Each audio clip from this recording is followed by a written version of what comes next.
Let's consider something bigger than budgets, bigger than borders, bigger than politics. Foreign aid is inflammatory, it's bureaucratic, and it's deeply polarizing. When you think of foreign aid, you think of costs. You think of money flowing out of your country. And if you're an optimist, you think of the goodwill earned. And it's because it forces us to confront an uncomfortable calculation. How much is a life worth if it isn't lived within your country's borders? 1 in 12 people in this world live in extreme poverty, on less than $2.15 a day.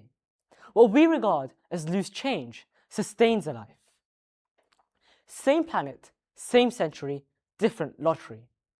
But extreme poverty isn't just hardship. It's survival on a knife's edge, where hunger is relentless, opportunity is absent, and therefore very naturally, existence becomes fragile. But worst of all, it means talent, ambition, intelligence, potential, suffocated by geography. In 2024, we spent close to $250 billion on aid. In the decade leading up to 2026, the figure exceeds $1 trillion. But we will not end extreme poverty by 2030. We aren't even close. The number of people in extreme poverty rose in 2019, and progress is stalling. Moreover, most poverty reduction isn't being caused by aid intervention, rather due to rapid industrialization across the global south. So how do we reconcile these vast contradictions? Staggering sums spent, decades committed, and still not enough progress. When trillions fail to transform lives, the flaw is not compassion, it's construction. The question is not whether we care, we evidently do, but whether our caring works. The best aid is not reactionary. It's not built on the wobbly foundations of sympathy-based cash. It's long-term, it's structural. It trains doctors rather than sending temporary relief teams. It creates wells rather than shipping bottled water. It invests in resilience rather than relief alone. But too often, the aid industrial complex builds more reports than wells, more meetings than actual change. Endless consultations, mountains of paperwork, and glossy presentations. $10 impact built at $20, $30, and even $40, and noble intentions become buried.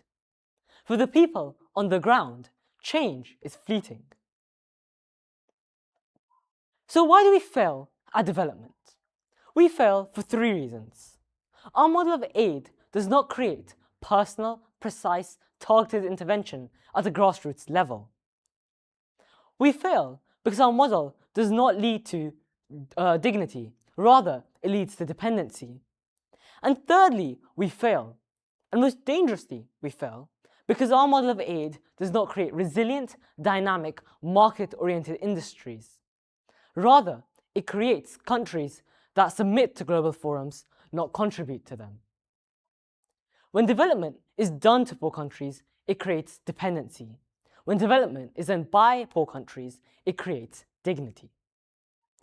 For several years, we've been donating our second-hand clothing to West and Sub-Saharan Africa, out of generosity and kindness. I'm guilty of this. But countries like Ghana don't always want them. Ghana used to employ 30,000 people in its textile industry. Now it employs closer to 3,000. Not because they forgot how to sew, but because container ships fill to the brim with cheaper Asian imports and donated clothing from the West arrive every week on Ghana's shores. Local people want local industry. They don't want the flood of low-quality crops, clothes, and other products that flood their markets. They want access and enablement to capital and infrastructure. So there's an inherent gap between what we give and what developing countries want. In the status quo, not only does the giving country lose money, but the receiving country doesn't actually gain very much. For every $1 spent by US aid, only 14 cents reaches frontline organizations, so people actually on the ground. We don't have the best answers on how to give aid. I certainly don't. But we don't have to, because the future of aid is not charity, it's partnership.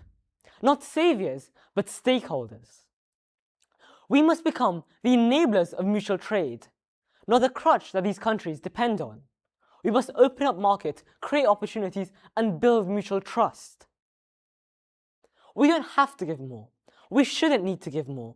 We just need to change the construction in which we give. So how do we do this? We cut out non-essential shipping of commodities.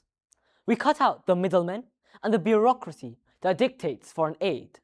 We preserve humanitarian and emergency relief, and we divert our investment into just 3 key sectors: energy, infrastructure, and technology, the building blocks of society. The most powerful development tool ever created fits right into your pocket. It's a bank for the unbanked. It's a classroom without walls. It's a marketplace without borders. It's a hospital without waiting. Most importantly, it's knowledge at your fingertips. The smartphone revolution creates 3 shifts: access, agency, and acceleration. Access, because content is available in any location at any time, in any language. It creates agency because people can share their stories in the most authentic way possible, and most importantly, they control the narrative. And finally, it creates acceleration. So one farmer's extraordinary way to increase harvest productivity isn't just utilized by him, but can be shared to millions at one click. And what makes this even more revolutionary is the frictionless with which it occurs. And so now our aid must focus on creating the physical infrastructure, laying the pylons, creating the data centers, and the fiber optics to supercharge digital growth. But energy is also vital, and so is infrastructure. They are the underlying, underappreciated foundations for all that we've discussed. Because without energy and infrastructure, investments never make inroads and programs flicker.